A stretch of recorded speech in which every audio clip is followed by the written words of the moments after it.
Hi guys, welcome back to నిక్సరూస్ creation. ఇవాళ నేను కీమా ఫ్రై ఎలా తయారు చేసుకోవాలో నా వర్షన్లో చూపిస్తున్నాను అనమాట. ఇదేంటంటే తక్కువ కారం వేసుకుని తయారు చేసుకున్నాను. ఇందులో మసాలా అన్నది వేయమన్నమాట. ఓన్లీ ఒక హాఫ్ స్పూన్ అల్లం వెల్లుల్లి పేస్ట్ అండ్ ఇంట్లో తయారు చేసుకున్న కొంచెం ఒక అర స్పూను గరం మసాలా వేసి హాఫ్ కిలోకి అర స్పూన్ గరం మసాలా వేసి తయారు చేస్తామన్నమాట. ఇదేంటి అంటే ఎవరైనా హెల్త్ బాగున్నప్పుడు చాలా నీరసంగా ఉంటారు చూడండి, వాళ్ళకి పెడితే చాలా మంచిదన్నమాట. వాళ్ళకి మంచి ఎనర్జీ బూస్ట్ అవుతుంది. సో ఇది ఎలా తయారు చేసుకోవాలన్నది ఇప్పుడు మనం ప్రాసెస్లోకి వెళ్ళిపోదాం. ఫస్ట్ కుక్కర్ అయితే పెట్టేసుకోవాలన్నమాట. పెట్టుకుని అడుగును కొంచెం వాటర్ పోసుకొని డైరెక్ట్గా కూడా ఉడకబెట్టుకోవచ్చు. డైరెక్ట్గా ఉడకబెట్టుకుని కొంచెం బయటకు వస్తుందని చెప్పి నేను వేరే బౌల్లో వేసి ఉడకబెట్టుకుంటున్నాను అనమాట.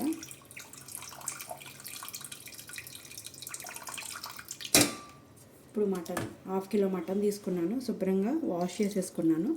దీంట్లో కూడా ఒక 2 గ్లాసెస్ వాటర్ అయితే యాడ్ చేసుకుంటున్నాను.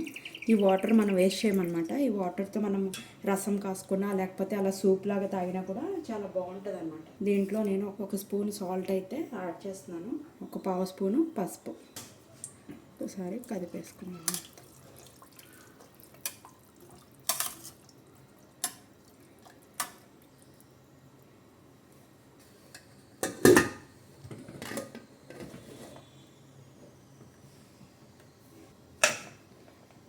6 విజిల్స్ వచ్చే వరకు దీన్ని ఉడకపెట్టుకోవాలన్నమాట. ఎందుకంటే మనం విడిగా గిన్నెలో పెట్టుకున్నాము, లేదు అంటే 5 విజిల్స్ సరిపోతాయి. అందులో ఇంకోటి ఏంటి అంటే మన మటన్ మీద కూడా డిపెండెన్స్ అయి ఉంటుంది అనమాట. ఒకవేళ లేతది అయితే కనుక తొందరగా కుక్ అయిపోతుంది, కొంచెం ముదిరిది అయితే కనుక కొంచెం టైం తీసుకుంటుంది అనమాట. నేనైతే ఇప్పుడు 6 విజిల్స్ అయితే పెట్టేశాను. విజిల్ దిగే లోపల మనము ఆనియన్ కూడా మగ్గబెట్టుకుందాం అనమాట. ఎప్పుడైనా కూడా నాన్ వెజ్ ఫ్రై అంటే కంపల్సరీ ఐరన్ మూకిడే పెట్టుకోవాలన్నమాట. అందులో అయితేనే పర్ఫెక్ట్గా బాగా వస్తుంది. ఇప్పుడు ఆయిల్ పోసుకుందాం. నాన్ వెజ్కి కొంచెం ఎక్కువ ఆయిల్ పడుతుంది కాబట్టి కొంచెం ఎక్కువ వేసాను. ఆయిల్ కాగిన తర్వాత ఆనియన్స్, ఒక 6 ఆనియన్స్ ఈ విధంగా చక్రాల్లాగా ముక్కలు కట్ చేసేసుకున్నాం. ఒక 3 పచ్చిమిర్చి కూడా వేసుకుంటున్నాను.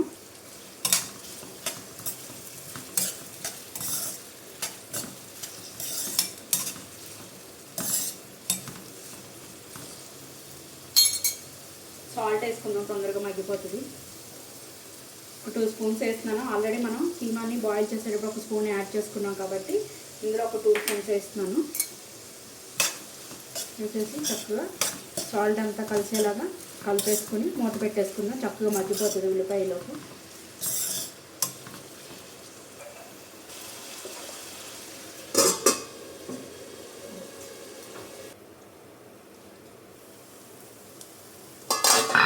ఇప్పుడు ఒక స్పూన్నర, అంటే నేను చిన్న స్పూన్తో వేస్తున్నాను కాబట్టి స్పూన్నర వేస్తున్నాను. ఒకవేళ మీరు పెద్ద స్పూన్తో వేస్తే ఒక ఫుల్ స్పూను అల్లం వెల్లుల్లి పేస్ట్ వేసుకొని సరిపోతుంది.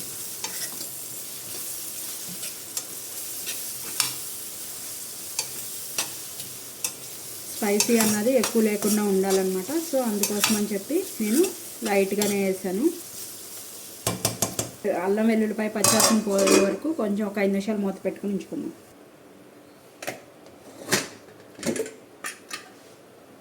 చూడండి, ఈ విధంగా కుక్ అయిపోయింది కదా. ఇప్పుడు దీన్ని వాటర్ లేకుండా ఓన్లీ కీమానే కావాలంటే స్ట్రైనర్లో వేసుకునైనా వడకట్టుకోవచ్చు, లేదు అంటే కనుక ఇలా తీసేసుకున్నా కూడా సరిపోతుంది.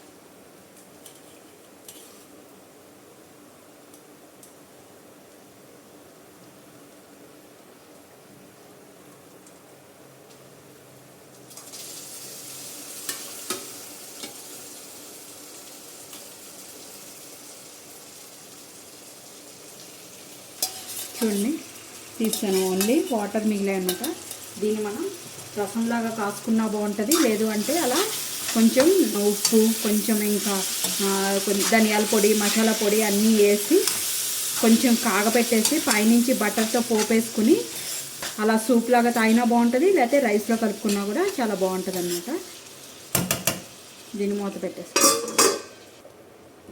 ఒకసారి మూత తీసుకొని చూసుకుందాం. చూడండి, ఇలా ఆయిల్ అన్నది సపరేట్ అవుతూ ఉంటుంది.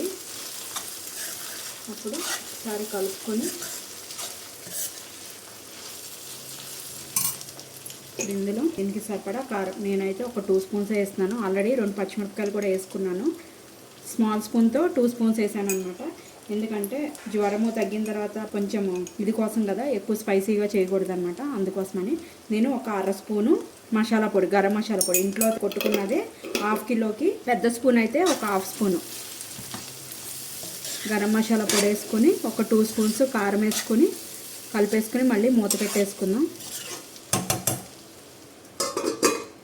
సరే మూత తీసుకొని చూసుకుందాం. ఫ్రై అయిపోయింది చూడండి. ఇప్పుడు ఫైనల్గా వాష్ చేసుకుని కట్ చేసుకున్న కొత్తిమీర వేసుకుని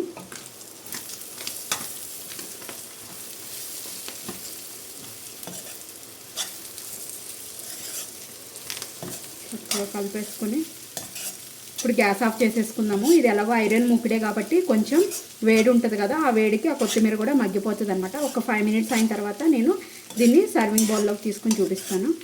ఇప్పుడైతే గ్యాస్ ఆఫ్ చేసేసుకుని ఒకసారి ఉప్పు కారాలు అన్నీ చూసుకుని ఏమన్నా పడితే కనుక ఇప్పుడే అడ్జస్ట్ చేసుకోవాలన్నమాట.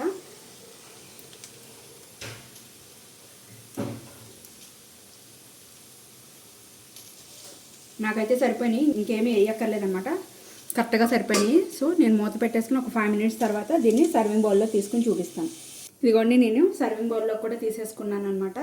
ఎమ్మీగా కీమా ఫ్రై అయితే రెడీ అయిపోయింది. ఇది వైట్ రైస్లో తినచ్చు, బగారా రైస్ తినచ్చు, అండ్ చపాతీలో కూడా చాలా బాగుంటుంది అనమాట. ఇది మీరు కూడా తయారు చేసుకుని టేస్ట్ ఎలా ఉందో నాకు కామెంట్ చేయడం అయితే మర్చిపోకండి.